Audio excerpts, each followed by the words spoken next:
Sitting here on my table, this Parkside Tacker has been waiting quietly for attention. Today we are going to give it a proper test. But can it compete with this? Before we get started, here is what we are working with today. The Parkside PAT 20Li A1 is a 20-volt cordless tacker that takes Type 47 brads and Type 55 staples. It fires around 30 brads or staples per minute, and the magazine holds up to 100 fasteners.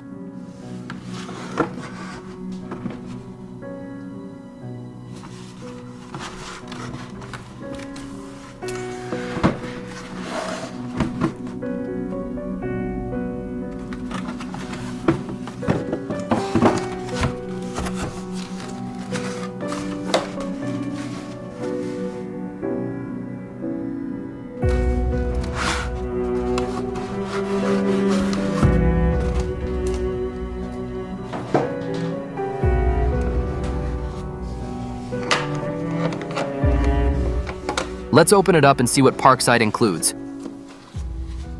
A manual. Let's gently set that aside, for now. And the last piece is this box with the fasteners. It's packed with 520mm staples and 520mm brad nails. Now, let's take a closer look at the tacker and see what it's all about. It feels surprisingly comfortable to hold and is quite well balanced compared to the Ryobi.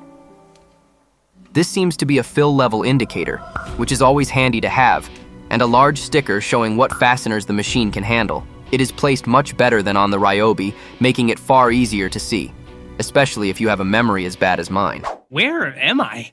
And next, the magazine. The PAT4D6 uses the same system, and to be honest, I am not a big fan of it. It can be awkward to load, and the fasteners sometimes get stuck.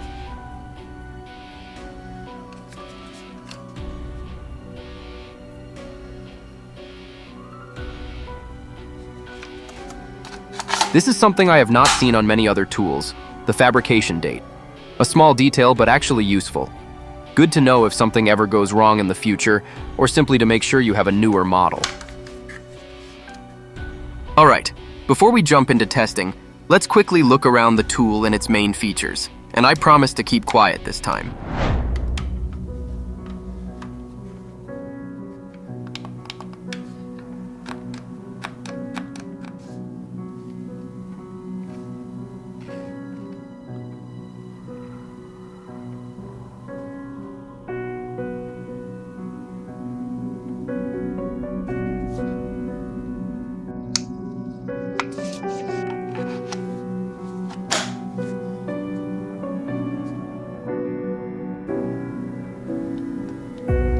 I guess that's all for the tour of the machine.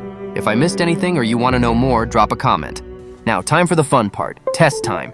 Let's see if this thing actually works. Wow, that sound is awful. Anyway, let's start with the included 20mm brads. I'll shoot 2 of each from the weakest level to the highest.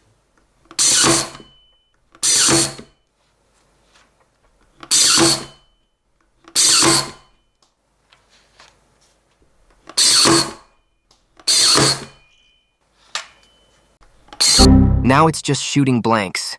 Something clearly happened. Houston, we have a problem. Sadly, I didn't catch it on camera. But I think a brad nail got jammed somewhere inside. Oh no! Alright, now it finally works. Let's continue the test with power levels 5 and 6. Besides that little hiccup, this went pretty well. Let's take a closer look at the result. First, how do the nails look on the surface? Any nasty marks? These last 6 nails were driven with the impact power set to 4 to 6, and you can see that it actually looks really good. No marks from the tool. Now we'll see how the brads are seated in the board. This will tell us if the tool has enough power to drive them in properly. The brads are seated flush from level 1 to 3, but from levels 4 to 6, they start to sit proud above the surface. That's odd. It should be the other way around. And that makes me wonder if I did something wrong. Now we're testing the included staples. I'll shoot 2 at each setting, from 1 to 6, just like we did with the brads last time.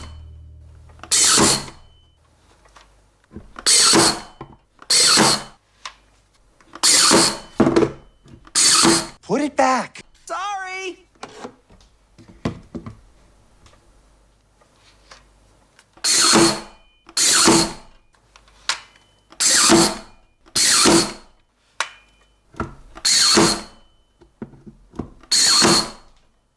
Here are the results with the staples, and as you can see, it really struggled to get them in properly across all the settings.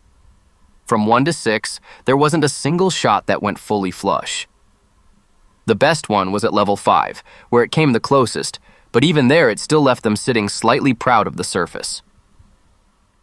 Next up, I tested the Ryobi using the same 20mm brads as I did with the Parkside Tacker. I fired 2 shots, but since the result was identical on both, I'll just show you one of them here. The result was that the Ryobi drove the brad much deeper without any trouble. I didn't fine-tune the settings for a flush finish because that takes extra time, but it's clear this nailer has more driving power than the Parkside. Next, I thought I'd see how the same brads and staples handle MDF. Let's just say I had a feeling this was going to be interesting, and you guessed it, from level 1 to 6.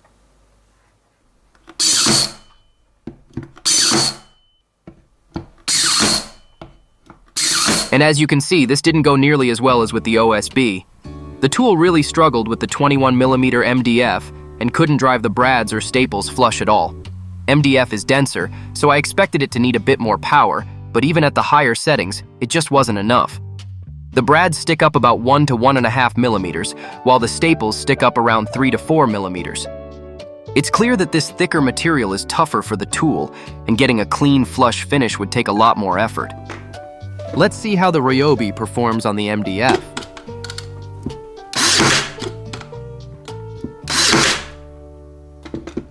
No surprises here. The Ryobi handled the brads like it was a breeze, driving them all the way into the MDF smoothly, and the difference compared to the Parkside is immediately noticeable. For the final test, I tried 32mm brads on a baseboard with aerated concrete behind it. I went through the same process as before, from level 1 to 6, but around level 4 something went wrong and it started firing blanks, leaving extra marks on the baseboard. Across all settings, from 1 to 6, it left quite visible marks, so I would not recommend using this tool for baseboards unless you plan to paint over them, because then you could fill and cover the damage afterwards. So, what's the verdict? The Parkside handled OSB reasonably well with brads, and it does have the added option to use staples, but it struggled with staples and performed poorly on MDF and other harder materials.